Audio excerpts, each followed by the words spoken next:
नमस्कार मंडळी, तर आज आपण बनवणार आहोत घरच्या घरी एकदम हॉटेलसारखी चमचमीत आणि झणझणीत अशी सोयाबीनची भाजी, ते पण अगदी मोजक्या साहित्यामध्ये। तर यासाठी मी अर्धा लिटर कोमट पाणी घेतलंय, त्यामध्ये 1 चमचा मीठ टाकते आणि सोयाबीनच्या वड्या टाकते। तुम्हाला पाहिजे तेवढ्या घ्या। याला छान असं मिक्स करून घ्यायचे। मिठाच्या पाण्यात सोयाबीनच्या वड्या टाकल्यामुळे भाजी खाताना आपल्याला वड्या आळणी लागत नाही, छान अशी चव लागते त्याला। हे तुम्ही वेळ असेल तर 3 ते 4 तास भिजू शकता। मी इथे 30 ते 40 मिनिटं भिजवणार आहे। इकडे साहित्याची तयारी करूया। यासाठी मी कोथिंबीर बारीक चिरून घेते आणि 2 कांदे आपल्याला उभे चिरून घ्यायचे आणि 1 कांदा बारीक चिरून घ्यायचा आहे।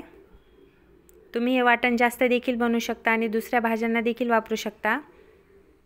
इथे 1 टोमॅटो रफली चॉप करून घेतलाय मी। हे बघा, ह्या पद्धतीने नॉनव्हेजला देखील टक्कर देईल अशी ही भाजी बनते। इथे मी 20 ते 25 लसणाच्या पाकळ्या आणि थोडासा आल्याचा तुकडा घेतलाय। आपल्याला 2 प्रकारचे वाटण बनवून घ्यायचे, ते खोबऱ्याचं वाटण आणि 1 टोमॅटो आणि कांद्याचं वाटण। इथे खोबरं, धने, दालचिनी, विलायची घेतली आहे। आता आपण एक फ्राय पॅन मध्ये खोबरं लाल छान तांबूस रंगापर्यंत भाजून घ्यायचे। काळसर करायचं नाहीये, फक्त तांबूस रंगापर्यंतच भाजून घ्यायचे। आणि आपलं खोबरं भाजत आलं, यामध्ये आपल्याला थोडेसे जे खडे मसाले घेतले होते ते ॲड करायचे आणि लगेच काढून घ्यायचे।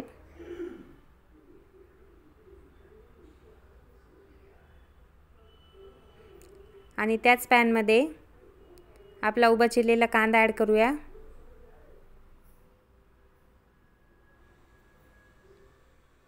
याला पण एकदम व्यवस्थित असं फ्राय करून घ्यायचे, कच्चा वास जाईपर्यंत।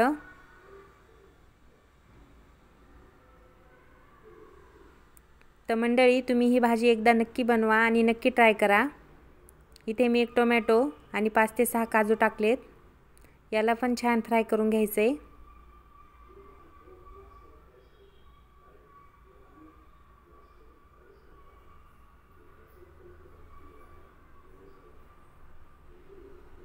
आता गॅसची फ्लेम बंद करूया। हे वाटण आणि हे वाटण वेगवेगळं करायचं आहे आपल्याला। आता यामध्ये मी आल्याचे तुकडे, लसूण आणि कोथिंबीर टाकली आहे। ह्याचं वेगळं वाटण करायचं आहे आणि खोबऱ्याचं वेगळं। ह्याला थंड करून छान वाटून घेऊया। सोयाबीनच्या वड्यातनं पाणी काढून घ्यायचं आहे असं पिळून छानपैकी। याचं पाणी एकदम व्यवस्थित असं काढून घ्यायचं आहे, म्हणजे आपला रस्सा व्यवस्थित आतपर्यंत याच्यामध्ये जातो। हे बघा, आणि ह्या सोयाबीनच्या वड्या आपल्याला थोड्याशा तेलावरती फ्राय करून घ्यायच्यात। इथे तेल टाकले मी, थोडीशी हळद। आता वड्या टाकूया आणि छान खरपूस होईपर्यंत भाजून घ्यायच्यात। हे बघा, गॅसची फ्लेम फुलच ठेवा। छान अशा भाजून घ्यायच्यात आपल्याला। जर तेल कमी पडत असेल तर थोडं तेल तुम्ही टाकू शकता अजून। ह्या सोयाबीनच्या वड्या अशा प्रकारे भाजून भाजी केल्यामुळे खूप छान भाजी लागते। ही भाजी एकदम नॉनव्हेजला टक्कर देण्यासारखी होते। आठवड्यातून एकदा तरी ही भाजी आम्ही बनवतो। आता हे छान अशा खरपूस भाजल्या गेलेल्या आहेत। ह्याला आपण साईडला थंड करण्यासाठी ठेवून घेऊया। आता इकडे गॅसवरती कढई तापत ठेवली आहे, त्यामध्ये मी 2 पळी तेल वापरते आहे। आता आपण यात बारीक चिरलेला कांदा ॲड करूया। हा छान लालसर होईपर्यंत भाजून घ्यायचा आहे। अशा प्रकारे जर तुम्ही भाजी केली तर घरचे सुद्धा खूप आवडीने खातील।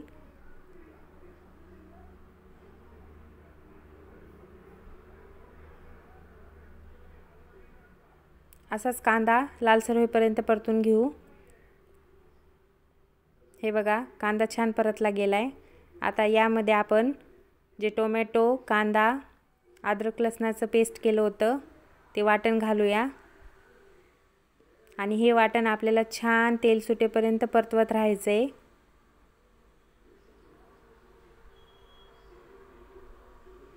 हे बघा छान असं ते दाटसर झाले। आता यामध्ये जे खडे मसाले आणि खोबऱ्याचं वाटण होतं ते ॲड करूया। इथे मी पाणी टाकून वाटण बनवलं आहे।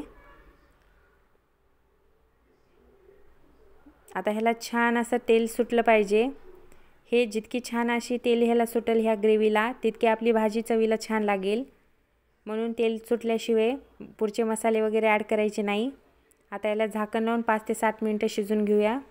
हे बघा एकदम पाणी आटलं आहे आणि ग्रेव्हीने तेल सोडलं आहे। आता यामध्ये सर्व मसाले ॲड करू। हे मसाले मी डिस्क्रिप्शन बॉक्समध्ये ॲड करते, तुम्ही पाहून घ्या।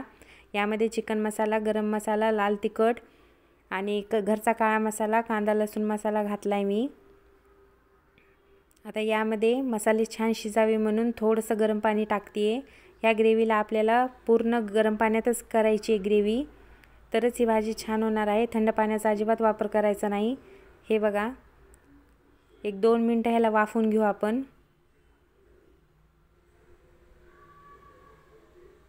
मसाले एकदम छान असे व्यवस्थित शिजले आहे, तेल सोडलं आहे, आपली ग्रेव्ही एकदम रेडी आहे।